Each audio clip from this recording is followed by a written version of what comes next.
Hi, I'm Spiro with SP Wood Art, and here's SP Wood Art on wood. And today I'm going to show you a nice introduction on using permanent markers on wood turning.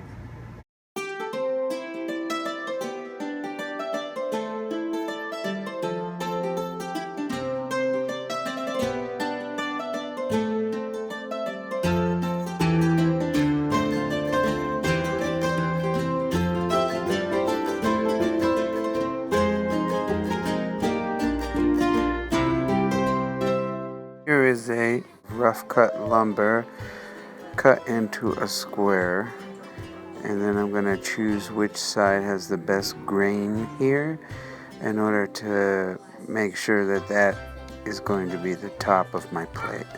Now I'll mark the center of my blank and then use my hole punch to mark a center hole. Then I will use my compass to maximize the radius of my plate. Now I'll use my reciprocating saw to round up the blank. This will also make truing up the blank easier and quicker on the lathe. You can also use a bandsaw or any other tool that you'd like to round your blank.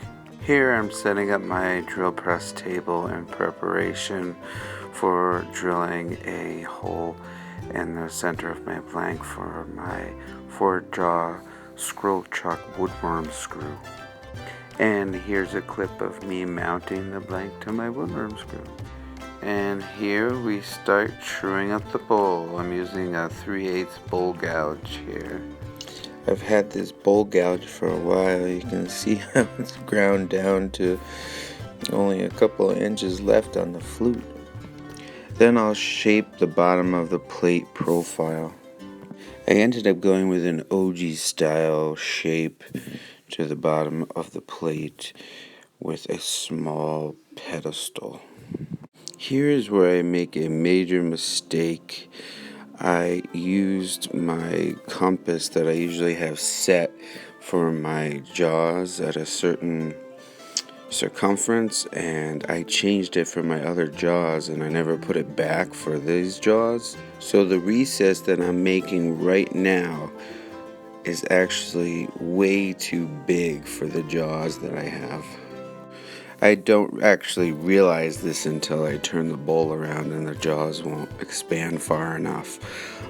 So I'll do a design change later and kind of make this into a little pedestal and make a smaller another recess inside of this recess. I didn't want to take away from the thickness of this plate at all, so this is why I did this method. Here I'll just use my skew horizontally to flatten the bottom of the recess and to make a dovetail on the edge of the recess to fit my jaws, which didn't work because the recess was too large. Now I will complete the bottom of the plate using my carbide finishing tool, which does an excellent job at not tearing out any of the grain and having a really smooth finish for sanding. Now on to the long drawn out process of sanding. I will start with 150 grit and work my way up to 400. Once all your sanding is complete, then I'll do this important step of covering the bed of my lathe for any splatters. Now using a super black India ink, I'm going to color the pedestal of the bottom of the bowl. I like to use these makeup wedges, which are spongy, to apply the ink. India ink is really hard to get off your skin, so make sure you use some rubber gloves. I'll apply about 3 coats of this black ink to make sure that it's really black and soaked in the wood. It doesn't take very long to dry at all. On a side note, I use India ink to ebonize wood, and it works great. So if you want those pitch black finials for your pieces, India ink is a good way to go. I'm not going to expand too far out with the ink, only enough to cover an area where I'm going to make the pedestal for the bottom of the plate. Here is a clip of the black with 3 coats. It is super black. Please ignore the green dye that I put on this plate. I'm going to remove it later. I don't really like the color and how it came out. So here's a shot of me making the pedestal using my parting tool. And I'll switch to my skew chisel to finish the profile of the pedestal. Now I'll do a quick sanding, 150 to 400 grit, where I just made the cuts for the pedestal. I'm now going to color the side of the pedestal using a permanent marker, green color with a brush tip. And it doesn't have to be a Sharpie brand. It could be an artist prismacolor, which generally I think has more pigment in it, but you can use any permanent marker. I turn the bowl by hand to make the green a darker color. If you want the marker color to be lighter, you can use the marker while the lathe is on. Just be careful not to press too hard or you can destroy the tip of your marker. And if you accidentally get some marker over the India ink, it's not going to matter. No matter what color marker you use, it will not show up on that India ink. Now I'm going to switch to a Prismacolor black brush tip permanent marker, or you can use a regular Sharpie black permanent marker. And I'm going to make a black border line on the outside of the green marker that I just did. So the green is in between the India ink and the black marker line on the outside.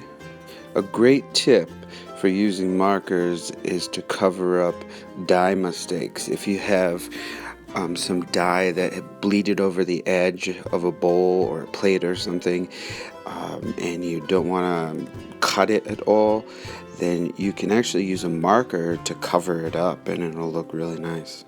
Now it's time to get rid of that green wood dye that I didn't really like. I like this look much better than the green. Then I'll do some power sanding, starting at 150 grit and working our way up to 400. Just make sure to be careful not to sand away the marker that you put on. Now to seal everything in, including the bare wood, the India ink, and the two colored markers, I'm going to use a shellac-based friction polish, homemade brew. It's just linseed oil, boiled linseed oil, shellac, and denatured alcohol. I'll do about 3 to 5 coats of this shellac friction polish. Also, make sure when you're applying the shellac friction polish that you wipe it on over the permanent marker inwards and not outwards towards the bare wood, just to prevent any bleeding. Next, you'll want to heat up and burnish the shellac friction polish with a dry paper towel. Go very slowly and get a lot of heat on there. And you can even go right over the India ink and the permanent marker. Just again, make sure that you're going inwards instead of outwards to make sure that no bleeding comes out onto the bare wood. And just so you know, I'm running my lathe at about 2,000 RPMs. Here is where I noticed that my original recess was too big for my chuck jaws, so now I'm making a smaller one in the center of the bigger one. I left this recess bare wood. I liked how it looked and didn't bother filling it in with the black India ink. And once again, I'll just finish this recess up with my skew chisel and shape the dovetail on the rim. Now I'll have to do some repeat work. I'll sand the new recess from 150 grit to 400. Then I'm going to add my initials and date and my normal signature, and then put some more friction polish over it. Here I've remounted my bowl to core out the inside. I'm using a 3/8 inch bowl gouge, which is my preferred tool for coring bowls. Also, you can see here that I'm going to leave a little wide rim on the face of this plate. This is so I can add a nice colored detail around the middle of the rim. Here, I'll do some power sanding on the face of the plate. 150 grit to 400 grit. Now I'm going to use my Robert Sorby micro spiraling tool with the cutter at an angle and make a slight spiral in the center of the plate. If you don't have a spiraling tool, that's okay. You can make whatever you want in the center, or not make anything. You could use a carving tool. You could use your skews and make a bunch of lines. Here I'm just taking some sawdust and burnishing the little fuzzies from the spiraling tool. Then I'll take a sheet of 400 grit sandpaper and sand the medallion in the middle. And here is a close-up of the spiral so you can see it. Now I'm going to take a gold colored Sharpie permanent marker and color the spiral in the center. And I'll make sure to do a couple of coats of this because I really want it to get inside the little grooves. And I'm just filling in all of the cut marks, and I'm not going too far out because here I'm going to make 2 lines to make a border around the center gold medallion. Then I'll go back with the gold marker and fill up to the first line. Now with the lathe running, I'm going to use a black marker to fill in the border in between the 2 cut lines. And I go right up to each line and try to get into the cut line. But it makes a really crisp edge if the lathe is running. You just have to go over it a few times to make sure it gets nice and dark. Now I'm going to use the same green marker that I used on the back of the plate to add some detail around the rim. I made 3 lines evenly spaced in the middle of the rim using a skew chisel, and I didn't go very deep. Also, I'd like to mention that when I'm using markers with the lathe running, I run the lathe at about 500 RPMs. I actually wanted to make the green a little bit darker to match the back side of the plate, so I stopped the lathe and filled it in so it'll be a darker green. However, this tends to get a little bit messy, so I'll have to use my skew chisel to just clean up the edges and make them really crisp and tight.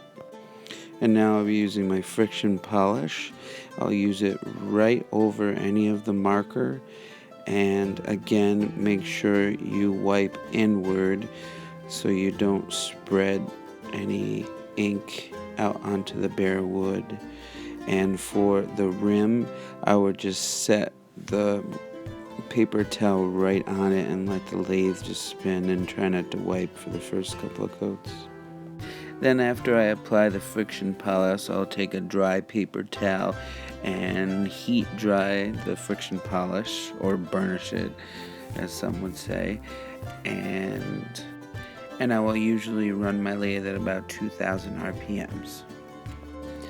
Also, I'd like to mention, as you can see here in the video, you go through a lot of paper towels when you're using coloring and markers, or at least I do.